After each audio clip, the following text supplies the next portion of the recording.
All right. We're going to do a mic check, and we've got Bert Harvey's on the, at least on the Zoom. Can you hear us? We can hear you, Commissioner, loud All and clear. Thank you. And we can hear you too, so that works out well. Okay, our first meeting is a Board of Equalization meeting. And we have on our regular agenda 3 items. We'll just look at these, I guess, one by one since they're listed that way. First one's to approve the Board of Equalization Assessor Approved Review Process Report. Any questions to that? None. None? I'll make Okay, a motion then? I'll make a motion to approve agenda item number 1. And I will second that motion. I got a motion and a second to approve agenda item number 1. All in favor say aye. Aye. Aye. That passes 3-0. Number 2 is to approve the Board of Equalization Hearing Process Report. Any questions to that one? None. None? No. Okay. A motion then? Make a motion to approve agenda number 2. And I'll second that motion. A motion and a second to approve agenda item number 2. All in favor say aye. Aye. Aye. That passes 3-0. Number 3 is to approve or deny a petition to the Board of Equalization to hear appeal of property valuation after the filing deadline. Is anybody going to speak to this one? Hi, Commissioner. Bert Harvey with Utah County Clerk Auditor's Office. This is a factual error basis. Essentially, if the assessor's office agrees that there could be a factual error, that this appeal could be accepted and be reviewed. Jim Stevens from the assessor's office left a comment that the assessor's office does agree that there could be a potential factual error there, and therefore that the appeal should be granted on the basis of to review the factual error only. So no other, and it doesn't look like the appellant provided any other basis for wanting to have the appeal opened. So they basically just want to have the factual error addressed. In this case, it's the percent complete of a property that's under construction between what the owner feels is the correct percentage and what the assessor's office has as a percentage. So there could be an area of disagreement there. So yeah, this. Okay. And Bert, you want to speak to it, or are you thumbs up or thumbs up? Okay. Oh, did you not hear anything I just said? Oh, sorry. I was Bert. talking to the other Bert. We have both. Since he's other sitting in the audience, I was getting a thumbs up from him, or if he wanted to say anything more. So sorry about the confusion of that. I can see you on there too. That's what you have when you have Can we two get your birds thumbs up working too? in property valuation. There we go. Yeah. All right. Yeah, I reviewed that, and it seems to be pretty cut and dry. And is there anybody else here to speak to this item? Okay, seeing none. A motion to be in order then. I'll make a motion that we approve agenda item number 3. And I'll second the motion. Motion is second to approve agenda item number 3. All in favor say aye. Aye. Aye. That passes 3-0. Final motion. Make a motion that we close Board of Equalization. And I'll second that motion. Okay, we have a motion and a second to adjourn. All in favor say aye. Aye. Aye. We're now adjourned. And so those that are on the call or on the Zoom, just stay there. We're going to switch our recording and then we'll start with the new one. So just hang on 1 second.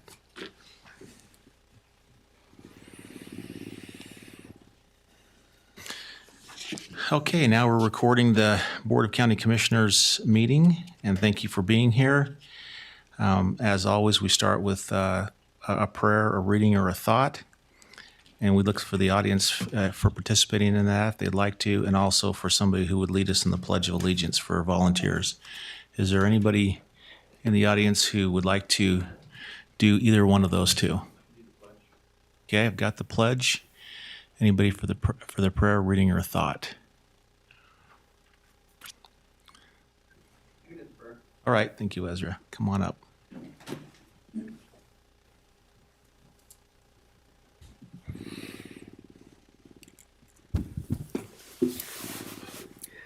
Our Father in heaven, we're so grateful for the opportunity to be gathered here today to discuss the needs of the county. We're grateful for civic participation and the opportunity that we have to have input on the needs of our society. We're so grateful for thy love and care and constant protection. Please continue to bless and watch over us and help those that are most in need of thy help. And we ask thy Spirit to be with us today, and we say these things in the name of Jesus Christ. Amen. Amen. Amen. Thank you.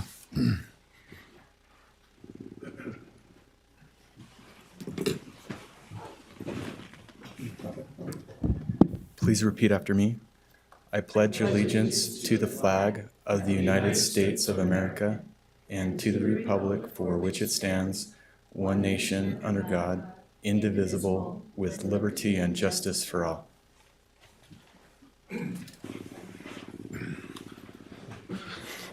All right. Thank you. Thank you for participating in that with us.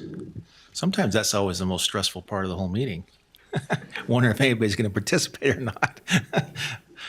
Not that we can't do it up here, but you never know. All right. So as you look at our agenda, you'll notice that we have a consent agenda and a regular agenda that are bolded and now underlined. The consent agenda has nothing underneath it. We will attempt, I'm assuming, to put items on there which will be agreed to, ratified, or approved by all three commissioners as we have looked down through these individually and come to conclusions of that. And then if we hold the item, that means that we're leaving it on a regular agenda to be discussed, and then have another vote. So with that, we're looking at items. Let's go 1 through 10. Is there any items 1 through 10 that need to be held? I have none. I have none. Okay. How about 11 through 20? I have none there. I have none either. Only to note that the Be Wise is a women and child program for those living 250% below the federal poverty level. That's all that one is. So I thought I'd bring that in case it's missed by the public, but I don't have any other comments. Okay. Okay. How about items 21 through 30? I don't have any on there to be held. Either. Okay.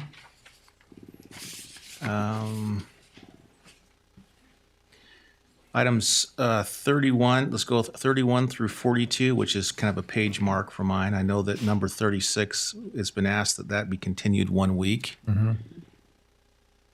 Any others? I don't have any. So it'll be consented to that 36 continued 1 week. And then item 40. The only, if I could, on number 35, I don't know if this requires discussion, but the attachment has the symbol pound value exclamation point for a couple of spots. I can't read the entire cost associated with that. And ask that we adjust that and let me know what that is. But I understand the direction it's going, so I'm happy to prove it with it as it is, but I'd like to see the final numbers. Okay. Yeah. So we'll leave it on there for approval, but just that. Request the or numbers. corrections Yeah. to that one. Okay. Fair enough. Items number, how about if we go 43 through 49? We got 45. 45. Okay. I got that one crossed off. I got me. And hold 48. You want to hold 48? And then also if we can hold item number 49. Okay. Okay. 45. 48. And then on our last four, 50 through 53, it's been requested that we hold 50, 51, and 53. And we can strike 52 unless either one of you would like to hold. No, I was Okay. just So unaware of then- a couple of the others. 50, 51, and 53, we'll leave it on consent that we've improved and set a date, time, and location for the meetings to discuss as stated in 50, 51, and 53 for today's date at this location following the completion of our regular agenda, and that we will strike item number 52. Leave that on consent. And number 36, can we just simply say this is going to be continued 1 week? Yes, from today? that's, Yep. yeah, we'll leave it on consent as being continued. Okay. For 1 week. Any What I meant other? was, do we need to establish a date? It'll just come back Continue next to our week. next meeting Okay. Yeah, next week. Okay, next week. great. Any others? Anything Nope, else? that was everything I had. Okay, Alice, we'll run down through that. Okay, this one's pretty easy. Okay, I have us down with number 36. We're going to continue to October 27th. And then we're holding items number 45, 48, 49. And then on the closed meetings, we're going to hold as stated agenda items number 50, 51, and 53, and striking 52. That's what I've got too. Perfect, as always. Thank you for that. So with that, then, we will move to item number 45, which is to approve and adopt an ordinance amending Utah County Code, Chapter 21, and whatever else it says in there, but it's basically talking about the urban farming provisions that has been established by the Utah Code. They just did this last session. Yes, Commissioner. Yeah, so I held this, just wanted to bring attention to it. I know we had a work session on this, and we went through several pros and cons, if you will, looked at that. I have gone through and toured several of the urban farms in the area, one in Orem and one in Provo, and I've also talked to folks from other counties, and as far as the potential impact for the budget, it's very small. There aren't a lot of people that take advantage of this, but I think that it's really important to help us maintain a local food supply. And we have some great areas in, Utah County was primarily agriculture. There are still a few lingering areas in our urban areas that are agricultural, and I want to encourage those people and make it so that it's fiscally feasible to do agriculture. So I'm in full support of this. I know there are some great urban farms that are producing quite a bit of food, and I would like us to keep it that way. So that's really the gist of this. Is it was brought to my attention by one of those urban farms, wondering because it was getting harder and harder for them to justify farming with the costs, and this would actually help them. So like I said, I've toured several of them, and I really love this idea to help preserve our local food sources. Yeah, was that Greg that brought that forward? Greg? Yeah. Okay, very good. Yes. Yeah, I toured the one in Orem, and they have 700 peach trees. They have, I think, 10 rows of various kinds of grapes, and all of it's sold. And the homes that have abutted up to the edge of their property has been a problem because then their property taxes have been going up dramatically, $4,000 in the last 2 years from $5,000. And what my question on this one, can we adjust those taxes that he's been assessed, or how far back can we adjust that this current calendar year? He showed me his was 9,000 when it used to be 5, and 2 years ago it went up a little bit more. The previous year I think it's 7,000, and now this current year I think is 9,000. Right. I'm not sure if we can this year. I mean, previous to this year, I know we can't. Because we are passing it in this year, I'm not sure if we can, or if Maybe it's we for could just bring moving that up forward. as a BOE item. I mean, there's This is always. Dave Shawcroft. Go ahead, Dave. No, we could take a look at that, but it's probably not likely that we can address a past year because the valuation was fixed as of January 1 of the current year. And if we change it for the current year, in this ordinance, we haven't established that it begins January 22. It's just simply beginning. So could we not make this effective January 1 of this year? Yeah, I guess there would have to be an appeal process if they wanted to go through that and take a look at that. But We'd like, definitely look like, into it. like Dave said, I Yeah. think that, it gets really sticky. Yeah, we could definitely look We'll have into to it, look but at I'm it. not sure of the answer of that at this time. In the effort to help the owners, is this something that we can proactively offer to them and make it more streamlined? We could definitely ask Ben to look into it, ask the attorney's office to look into it and let us see. And I would, be supportive of asking the attorney's office to look into that and let us know. So, That Ben Shawcroft then, or excuse me, Ben, Stanley, sorry, Yeah. your brother, Dave. yeah. Ben, we can ask him to look into that, and I would be supportive of that. Okay. Oh, I know I mean, to go through this process, though, they're going to have to go back 2 years, and they're going to have to prove that they have it. Now, I'm assuming that's going to take some time to go through that process, so, and we're at the end of the year now. Anyway, it's an interesting thought. Yeah, is there something we could do to make it easier on the owner is what I'm thinking. Yeah, I think that maybe we just have them explore all the options that are out there and see what's Yeah, available. I'll follow with Ben on that one then.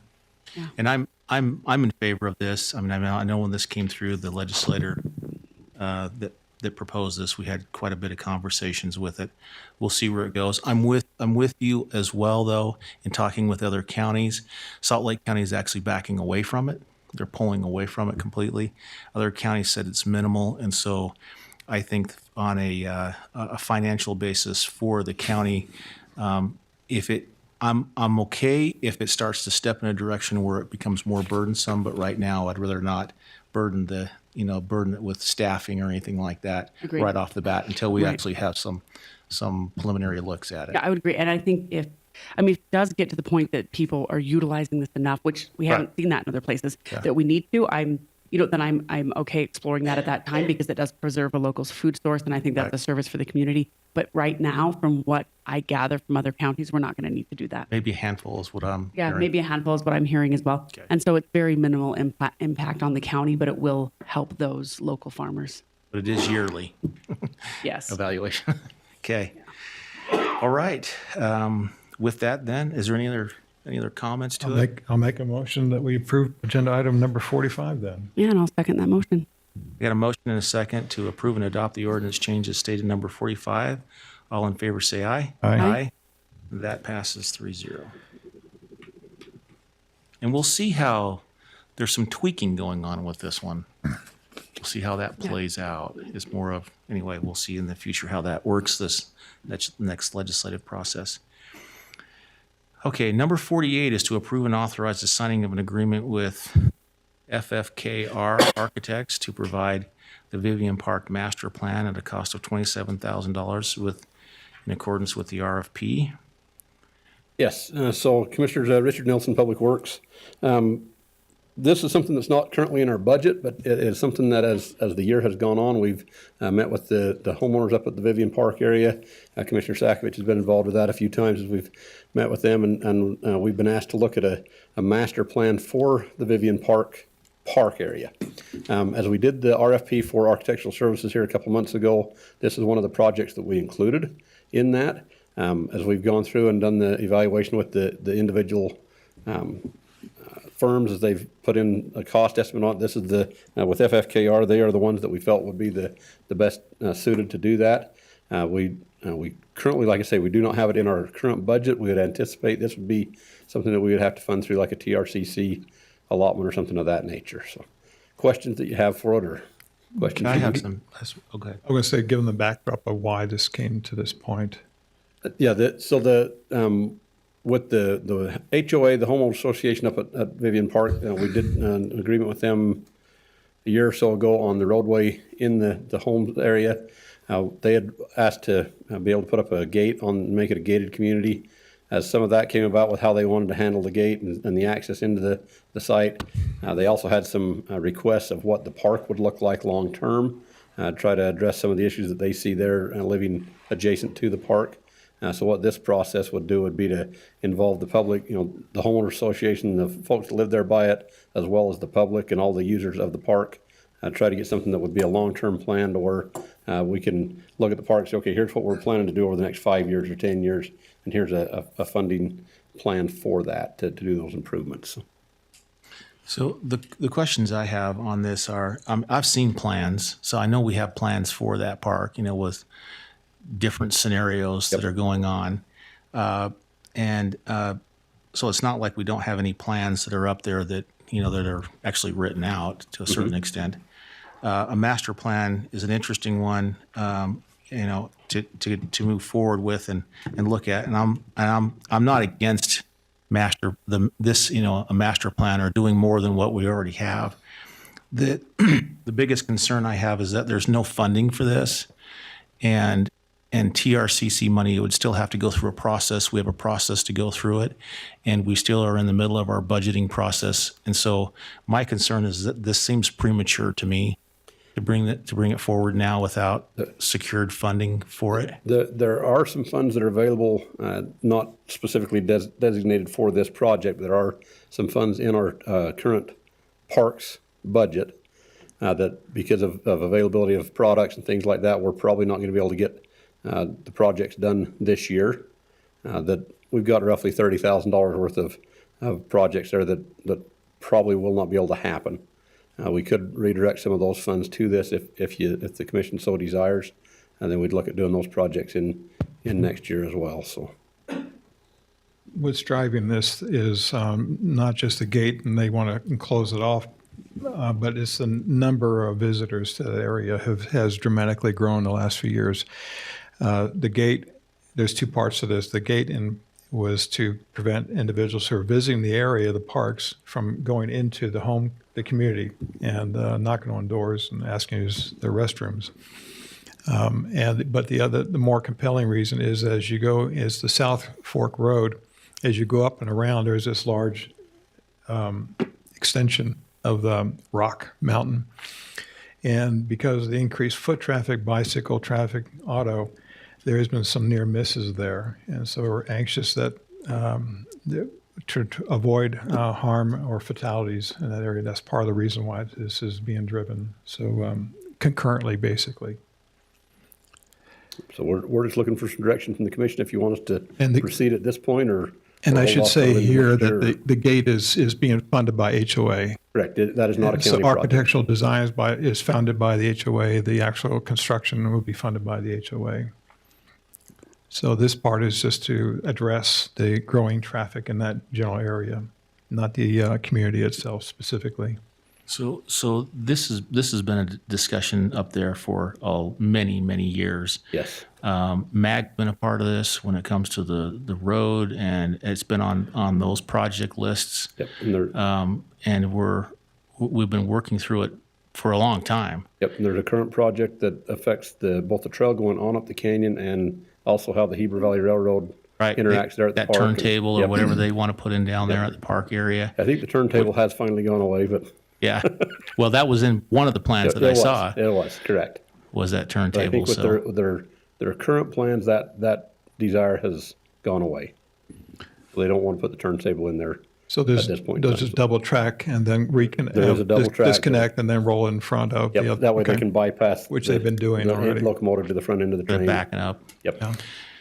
Yeah. Yeah. Okay. Well, for me, and I don't know, for me, I'd like to have some more time to kind of see where we're at with it. I mean, I know we have a process in place already that it's on that list Yep. to look at. I'm not ready to vote to move forward with this without more information. I don't know if the other two are. It's up to you, but If there's revenue available that's not being used, I wouldn't mind going forward with the architectural study. At least let us know what needs to There be are some done. funds that are available they're slated for other projects, but those projects will not happen before the end of the year because of availability. I'm curious, does visitor traffic increase during the winter? No, it does not. And it picks up when? I would say around the end of April. End of April. Because the portion of the trail, the portion of the trail between Vivian Park and Bridalveil is closed during the winter months because of avalanche hazard. So we don't have a lot of use in the park. We still have some, but not a lot over the winter months. So what we do is give you the time to do some more investigation, Commissioner Lee, then, and then add this to the budget perhaps for next year then. I think it's already added. It's already this piece- part of the asks, right? It's part of what's in the Yeah. 2022, Right. is my understanding. Oh, I Yeah. missed that. Okay. Yeah. So it's already in there as part of the additionals. But So it's already in there as part of the asks, and what you're basically asking is to get a head start on it, utilizing it this We year. have availability of the architecture firm that we'd like to use on it. If you're willing to go ahead with it, we'll do that. If you want to wait till after the first year, we can do that as well. I'd rather, if we already have it in the budget, it's something we're already planned for, it's already a master plan, and we can, so I would like to get the work done before we have additional traffic in the park, right? So I'm in favor of bumping it up and doing it now. I don't think it's something that we wouldn't be doing otherwise. I think it's just bumping it up when we have the availability. We have available funds this year because we're not doing other projects. And we're taking advantage of the down season to get this work done so that if we need to make any changes, we can make those changes before the park gets really busy next summer. Yeah, I think it makes sense. The construction projects that would come out of the master plan would happen over the next few years. They wouldn't be completed before the park's in use again next spring. But we'd have the plan in place to kind of know where we need to go with it. I would have the plan in place. Yeah, I think if this is something you're already asking for and you're just wanting a jump start on it, and there's money in the budget now because other things aren't getting done because of availability, I'd like to take advantage of the architectural firm's availability. Where's the other accounts that you'll be taking this from? One of them is actually at Vivian Park. There's a handicap access into the restroom that we were anticipating getting built this fall, but we're not going to be able to. Let me look really quick at what the others are. I don't remember them off the top of my head. Yeah, they're going to take the sidewalk away from behind the railing. There's a guardrail project that needs to happen, but we can't get the contractor here until in the springtime because of their availability. And then a head gate structure that we need to work on, kind of the same thing there. We can't get the contractor availability till spring. So it's almost like we're just swapping them. Yeah. Right. I'm okay with that. Would you? And I am too. If and that'll add up to the $27,000. It's about $30,000 for those 30,000. three things. So. And then would it on? So then would you have to adjust your budget then for next year, or were these a carryover? We need to show that these projects were carried over into next year to, so we had the right line items in there for next year's budget. Right. Would they come out of TRCC? All of those projects, are they listed as TRCC money? Yep. So then it can go through that process for next year. Yep, because it would all be part of the normal process we do for parks funding. And because it was for parks on the TRCC, we don't have to go back because that was already just slated as, I mean, it wasn't line items is what I'm saying It on the was TR. just a lump sum operational. sum. Yep. Yeah. So it's Okay. almost just TRCC for TRCC, and we're just kind of And we're swapping just the projects. flipping them. Yep. I'm okay with that because then we're not asking for additional funds. We're just utilizing unusable funds this year Yep. and swapping it. I'm okay with that. Okay. I'm happy moving forward with this, but Commissioner Lee, do you have other questions? Well, those were part of the questions of where's it coming from, making sure that we're not jumping ahead of our TRCC process. Yep.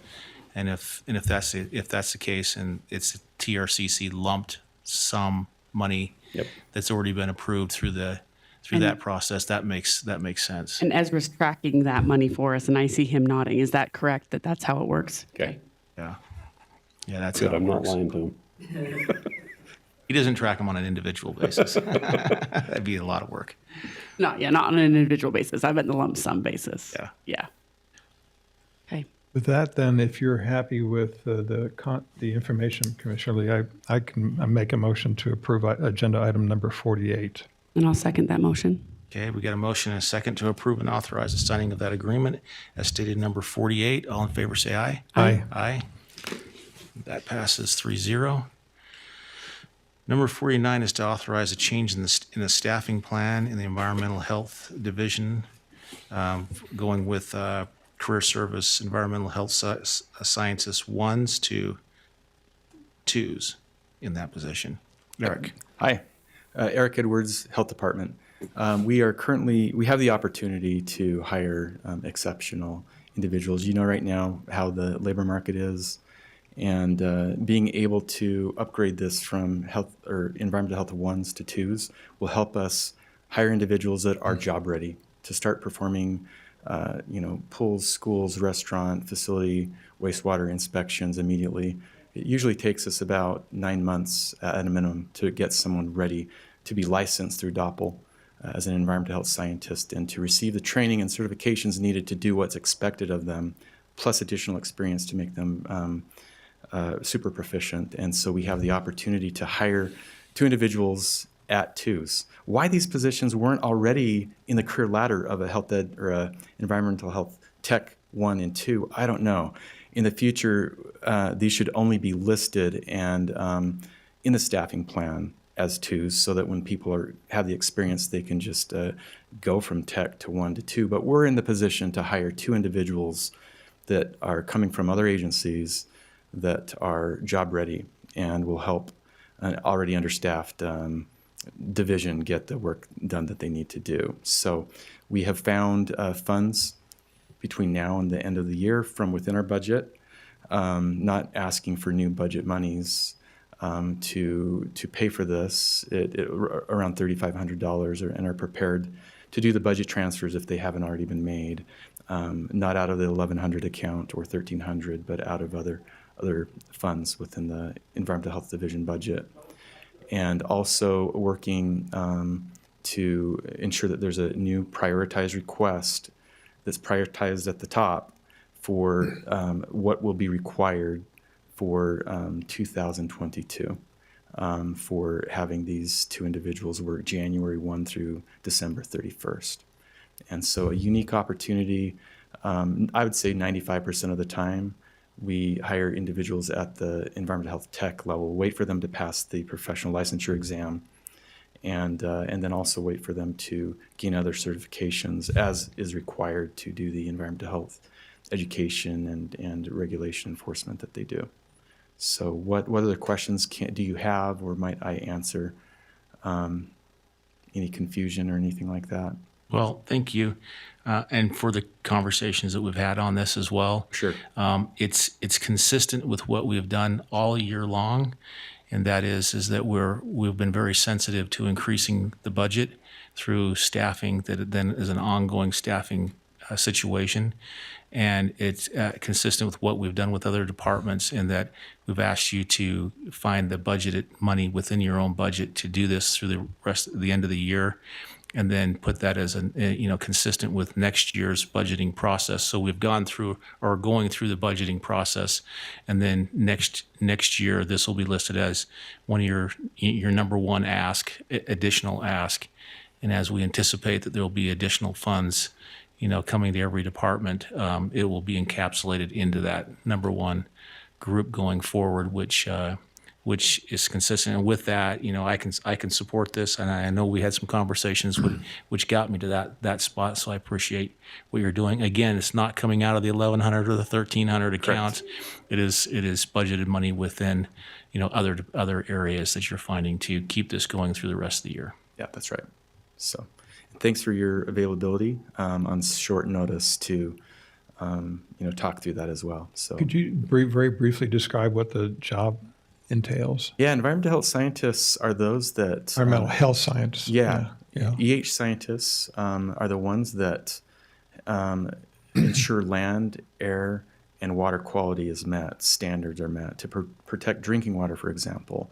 Our watersheds ensure that food safety in restaurants, and to ensure the public's doesn't have risk due to poor air quality, and to all of the regulation required in plumbing code and development code, and in regulating a business to prevent public harm or harm to the environment. Very complex, and it requires licensure, and they're the ones that help businesses, for example, comply with all that's required for opening a business, or to maintain or overcome challenges that they have to ensure that they're meeting whatever the requirements are. They truly do way more education than they do enforcement. It really should be called the Division of Environmental Health Education, because that's what they help people understand the law, understand how to comply with the law, and then when there are threats or to water, land, air quality, food safety, in our school, pools, schools, development, and things like that. When you said watershed, what kind of work do they do for that? So they do drinking water surveys, and where they test waters Sources, water sources. Yeah, and for E.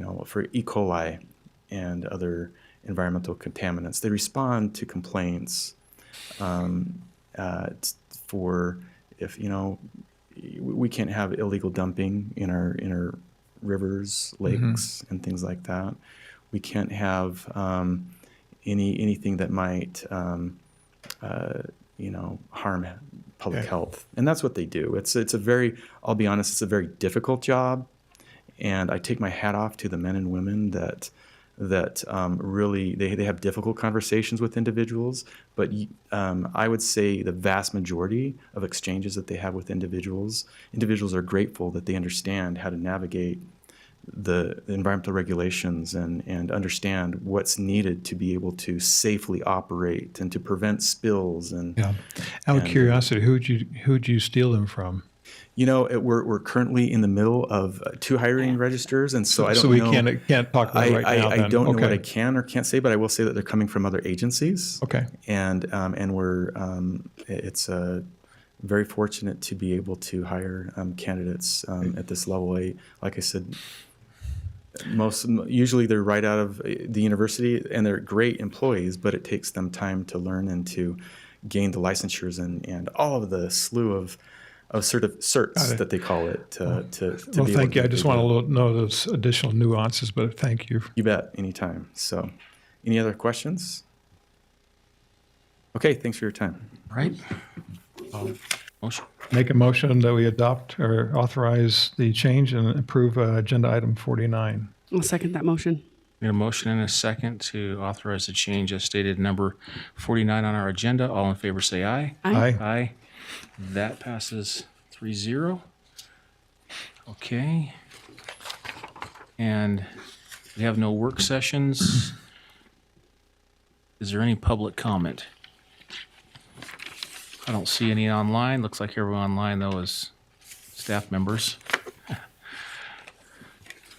We'll go into our closed meetings. Thank you.